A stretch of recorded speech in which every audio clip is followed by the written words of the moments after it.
Fala galera, tudo certo? Muito bom dia, muito boa tarde, muito boa noite. Eu sou o Gabriel Pio e a partida entre Atlético de Madrid e Real Madrid encerrou, né? Acabou nesse exato momento. O Atlético de Madrid venceu por 1 a 0 o Real, porém o Atlético de Madrid, um segundo, foi eliminado nos pênaltis da competição, certo? Uma partida longa, 90 minutos. Lá no Santiago Bernabéu, mais 90 minutos agora no Metropolitano, mais 30 minutos de prorrogação e mais uma disputa de pênaltis que após o seu término deu por classificado a equipe do Real Madrid contra a equipe do Atlético de Madrid. Por isso, a thumbnail do vídeo tem como como thumb, né, como frase, Real Soberania, já que em Champions League o Real Madrid é soberano contra a equipe do Atlético de Madrid, tá? Mas bora lá falar um pouquinho sobre esse jogo? Bora que tem muita coisa legal pra falar sobre essa partida. Começando que o Atlético de Madrid faz o gol no comecinho do jogo, mas quando eu digo comecinho não é 5 minutos, 10 minutos, não, são 28 segundos. Com 28 segundos de jogo, o Atlético de Madrid abriu o placar com o gol de Conor Gallagher. Sobre o gol, o que eu vou falar? Talvez, falando, vai ficar difícil entender, já que eu não posso colocar os lances da partida no vídeo. Porém, analise no gol a movimentação do Simeone. Foi uma movimentação crucial para o gol do Atlético de Madrid. O Rudiger faz uma linha um pouco mais adiantada dos quatro defensores. Então, dos 4 defensores, o Rudiger é o mais adiantado. O Simeone nota isso e passa pelas costas do Rudiger. Então vamos supor que aqui tá o Rudiger, tá? Ó, aqui tá o Rudiger e ele tá na frente. Todos os outros defensores do Real estão atrás. O Simeone, ele vem, ó, e passa pelas costas do Rudiger. Quando ele passa pelas costas do Rudiger, o Mendy que tá na esquerda não consegue marcar o Simeone, o Rudiger também não consegue porque tá na frente. O Asensio tem que fazer o desdobramento do quê? Sair do lado dele, que ele marca do lado mais direito, vir para o lado esquerdo marcar o Simeone. Só que nisso o Simeone é mais rápido. A bola passa pelo Simeone, chega no Gallagher e gol do Gallagher, ok? Por quê? Nesse tempo, quem tem que marcar o Gallagher é o Valverde, que era o lateral direito, e não o Asensio, porque o Asensio teve que marcar o Simeone devido ao Rudiger estar mais adiantado e não conseguir marcar o filho do treinador do Atlético de Madrid, ok? Mas movimentação crucial do Simeone no gol. Inclusive, a partida do Simeone foi magnífica. Ele ajudou o Atlético de Madrid na defesa, na recomposição. E por que eu digo essa parte, ajudou na recomposição? Por quê? O Real Madrid veio diferente para esse jogo, o Atlético de Madrid também, mas eu irei falar primeiro sobre a mudança que teve no Real Madrid. O Bellingham pode voltar, o Bellingham voltou para a partida, já que não jogou na ida porque estava suspenso. Para hoje, foi para o jogo. O Brahim Dias foi para o banco. Só que o Modric entra no meio no lugar do Camavinga, que foi o titular na partida de ida. E na partida de ida o Camavinga foi mal. Qual era a intenção de ter o Modric em campo? Você vai perder poder de marcação? Vai perder poder de marcação. Mas você vai ter mais a bola. Você vai conseguir segurar mais a bola. Principalmente no campo ofensivo. Além de ter um poder de criação maior com o Luka Modric. Mas a equipe do Atlético de Madrid também mudou. Se no último jogo eu falei que o Javi Galán foi muito mal na lateral esquerda, hoje ele muda e vai com o Reinildo Mandava. Inclusive é importante falar sobre o Reinildo Mandava. O Reinildo Mandava muitas vezes também joga como zagueiro, ou seja, um lateral esquerdo um pouco mais defensivo, já que o Javi Galán foi muito mal na última partida e o seu lado foi muito usado pelo Real Madrid. O Real Madrid usou e abusou do lado do Javi Galán. Outra mexida interessante. Vamos ver outra mexidinha interessante que teve na equipe do Atlético de Madrid. A saída do Samulino para a entrada do Gallagher, que inclusive foi o autor do gol. Por que essa mudança acontece? Apesar do Samulino ser um jogador de maior rapidez e um jogador que vai conseguir fazer defesa-ataque de forma mais rápida, de forma mais constante, o Gallagher acaba ajudando na criação. E por que ajudar na criação era tão importante? O gol sai rápido do Atlético de Madrid, com 28 segundos. Nem o Simeone imaginava que a sua equipe iria conseguir fazer um gol tão cedo, nem o Ancelotti imaginava que a sua equipe poderia tomar um gol tão cedo no jogo. Ou seja, após o gol, o Atlético de Madrid abaixa a sua linha completamente. O Atlético de Madrid se recua e deixa o Real Madrid com a bola. Mas por que deixar o Real Madrid com a bola? É o Real Madrid, porque no jogo de ida já era claro que o Real Madrid tinha muitas vezes a bola, porém muitas dificuldades de criar chances. E como o Renildo mandava, que é um lateral mais recuado, as chances que o Real Madrid criou, que era pelo lado esquerdo, que na outra partida foi contra o Ravi Galan, iriam sumir, e realmente sumiram. O Real Madrid não conseguiu ser tão efetivo individualmente como foi na partida de ida, e coletivamente, com a bola no pé, o Real Madrid não conseguia criar muitas chances, ou seja, abaixar a linha do Atlético de Madrid fazia o Real Madrid ter a bola, mas uma equipe que não conseguia criar chances, e em contra-ataques o Atlético de Madrid poderia sair para conseguir fazer o gol. Inclusive, importante falar, é por isso que o Gallagher é importante. O contra-ataque é velocidade? Um contra-ataque muitas vezes é movido por velocidade. Porém, ter a bola no pé, ter um jogador que tem mais noção de passe, acaba ajudando muito nas construções de contra-ataque. E por isso o Gallagher numa ala acaba sendo tão importante em vez do Samulino, porque tem uma melhor criação de jogadas. Porém, o primeiro tempo se encerra, como eu disse, o Atlético de Madrid fazendo gol, o Real Madrid melhor na partida, porém não conseguindo gerar grandes chances. Inclusive, outras grandes chances, quem teve no primeiro tempo foi o Atlético de Madrid, com o Julián Álvares. Então, o Atlético de Madrid, nessas saídas, conseguiam criar chances. E o Real Madrid não, apesar de ter mais a posse de bola.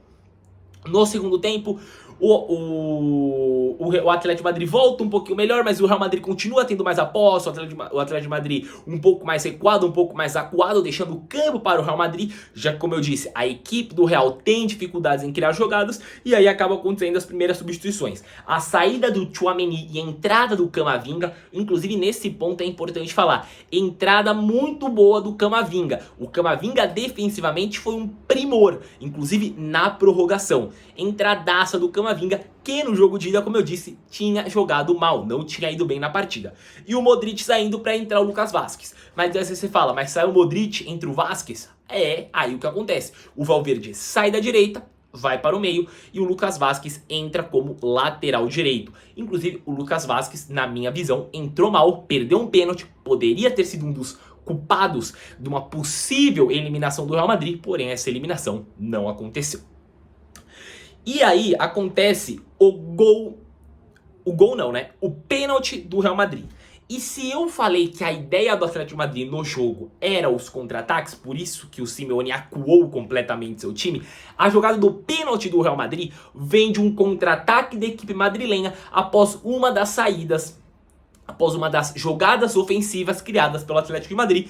O Real Madrid sai em contra-ataque, o Mbappé consegue driblar o Giménez. Inclusive, importante falar, nesse lance o Mbappé acaba passando pelo Giménez, mas a partida do Giménez defensivamente muito boa, conseguiu ajudar muito a equipe do Atlético de Madrid, porque do outro lado o Lenglet não fez uma partida muito confiante, não estava muito confiável, né? Não estava sendo confiável para seus companheiros e confiante consigo mesmo durante o jogo, e acaba fazendo o pênalti no Mbappé, pênalti claro, tem que marcar, e na batida o Vinícius Júnior vai para a bola e acaba errando o seu primeiro pênalti pelo Real Madrid. Ele isolou a bola para muito longe, um pênalti muito mal cobrado. Inclusive, importante falar, eu falei que o Lenglet não estava sendo um jogador muito confiável, depois desse pênalti foi menos ainda, acabou errando mais, e nisso o Giménez ainda assim continuou mostrando a sua partidaça que foi feita. Pegar aqui no celular para ver as outras substituições que a equipe acabou acontecendo. Aí sai o Gallagher, entra o Samulino. Por qual motivo a entrada do...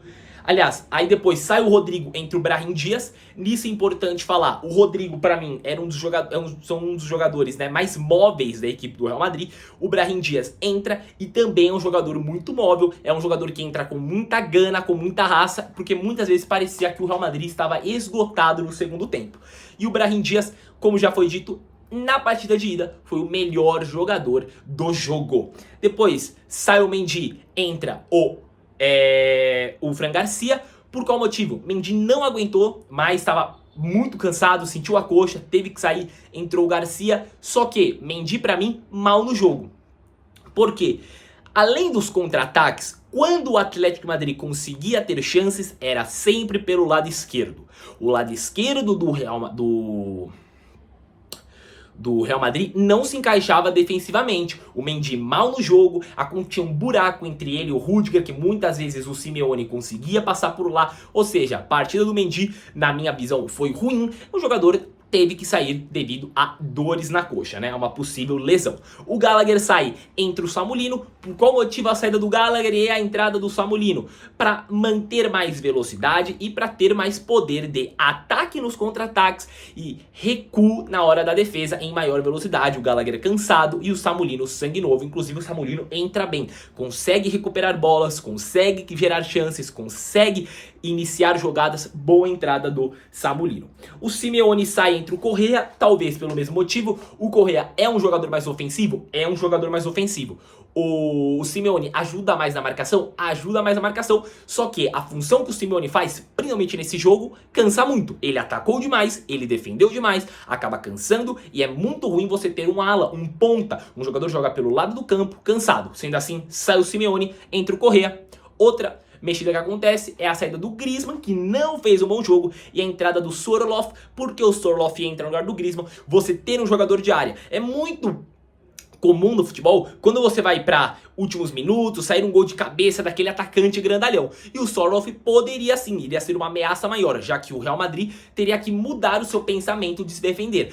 O Atlético de Madrid deixaria de ter um ataque tão móvel com o Griezmann e o Julián Álvares e passaria a ter um 9 fixo como o Sorloth, ou seja, os jogadores do Real Madrid necessitam mudar sua atenção, porque o estilo de jogo do Atlético de Madrid tende a mudar devido às mudanças por características de jogador.